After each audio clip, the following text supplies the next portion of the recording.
Right now, there is a significant amount of misinformation, oversimplification, and frankly, some genuinely problematic guidance circulating about what AI does and does not mean for your intellectual property. So let's fix that.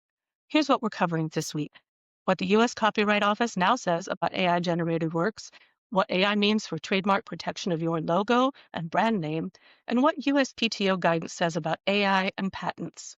For a more in-depth look that also covers whether your AI prompt makes you the author of the output, training data and fair use, and digital replicas, check out my full spellbinding IP podcast episode this week on your favorite podcast platform. I've been scrying into the crystal ball containing the mysteries of the relationship of artificial intelligence and intellectual property law for a long time. I did my master's degree work on AI and natural language processing before the LLMs changed everything.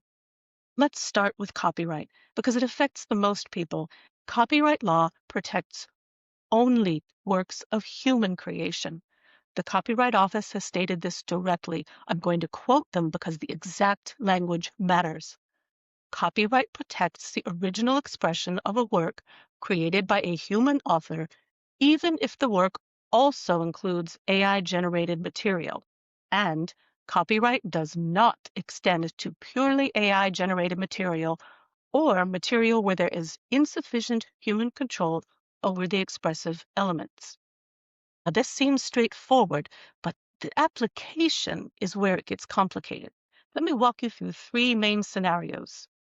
Scenario one, AI generates it. You use it essentially as is. You type a prompt into an AI tool. It generates an image, a logo, or a block of marketing copy, and you use it with minimal modification. In this scenario, under current Copyright Office guidance, you do not own the copyright to that work. There is no copyright protection available for material that is purely AI generated or where insufficient human control existed over the expressive elements. So what does this mean practically?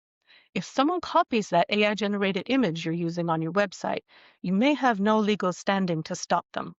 You cannot register it with the Copyright Office for the enhanced protections that registration provides.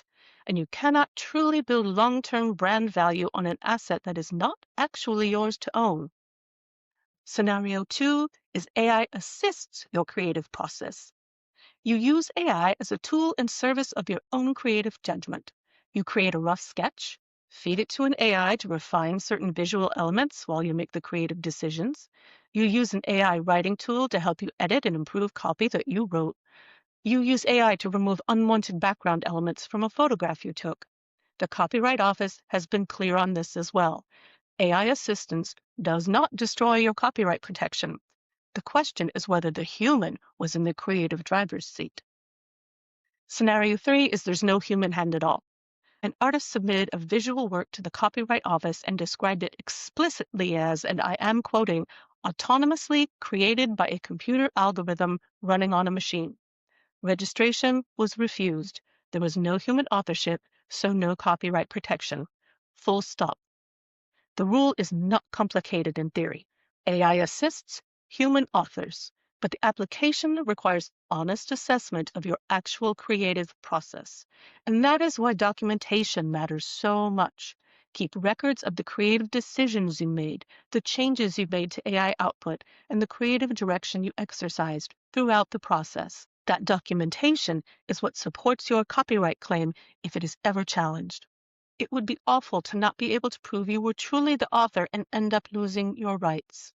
Now let's talk about trademarks, because this is where I see some of the most dangerous assumptions being made by small business owners. Trademark protects brand identifiers, your business name, your logo, your slogan that identify the source of your goods or services in the marketplace.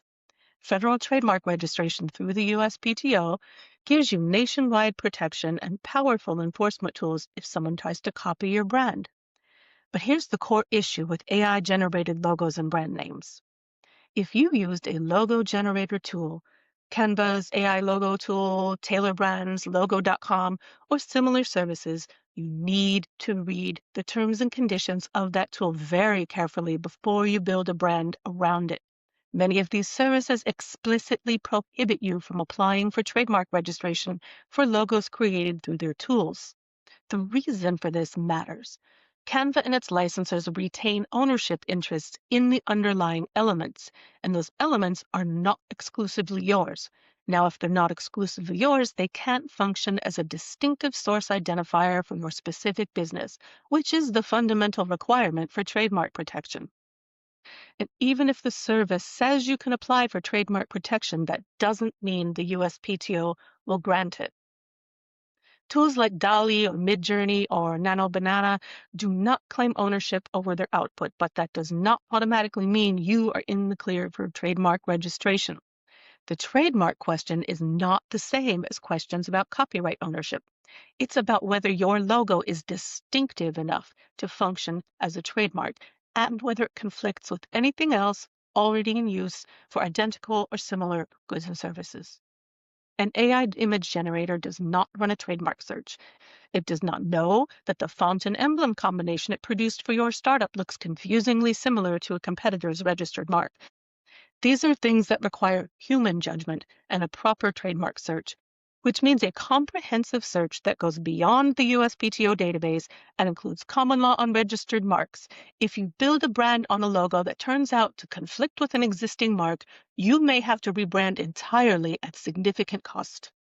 AI-generated names and slogans have the same problem.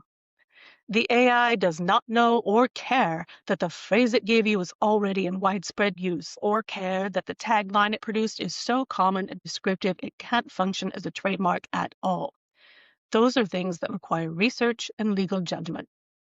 Now let's talk about patents, because in February 2024 and November 2025, the USPTO issued formal guidance that resolved something that had been an open question when I wrote the 2023 post.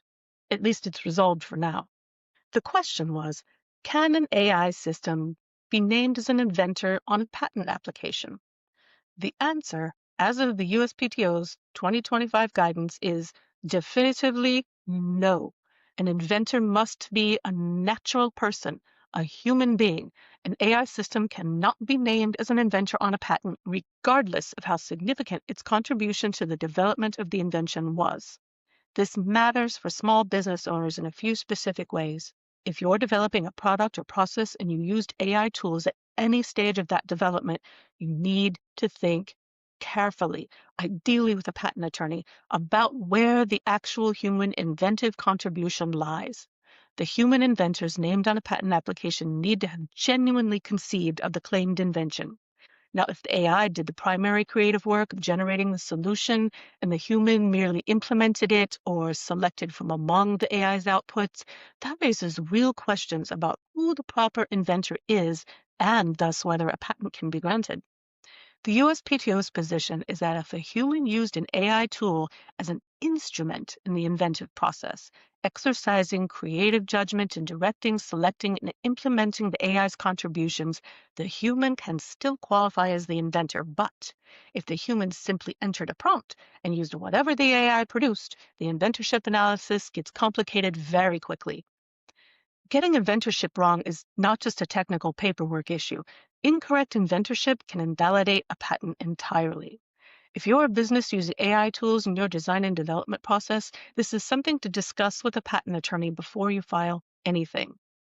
The bottom line is that AI can be a very useful tool for inventors, but it must be used wisely, and the use must be properly documented. And any part of the invention that AI created with minimal human input is simply not patentable. For now, human inventors only. I referenced a lot of material in this post, so I'll link to the original 2023 post in the show notes, along with the Copyright Office AI reports, USPTO patent guidance about AI, and the updated blog post for this episode at kingpatentlaw.com. If you want to go deeper on the attorney-facing issues, including the attorney-client privilege and the AI meeting note-taker problem, stay tuned for the companion episode dropping next week. Avoid the legal horrors and keep rocking your IP. If you're ready to think through how AI use in your business affects your IP strategy, book a consultation at kingpatentlaw.com. This information is for educational purposes only, is not legal advice, and does not form an attorney-client relationship. For advice about your specific situation, consult with a licensed attorney. This episode contains attorney advertising material. My law firm address and other contact information is in the show notes and the bio and available at kingpatentlaw.com.